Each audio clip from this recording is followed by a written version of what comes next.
To trade on Crypto.com, you'll need to start by opening the Crypto.com app.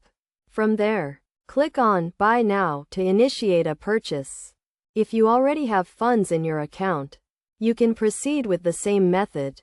Select the cryptocurrency you want to buy, such as Binance Coin, and choose the amount you're willing to spend, for example, 25 euros. You can then select a payment method, including using the balance in your fiat wallet, Apple Pay, or adding a credit or debit card. Once you've chosen your payment method, click Buy at the bottom of the screen. Then confirm the transaction and enter your passcode.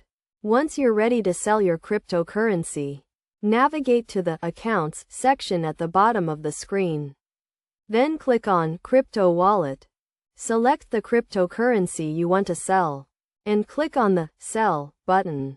Choose to sell for cash, and select the maximum amount you want to sell. Click Sell at the bottom of the screen. Then confirm the transaction and enter your passcode.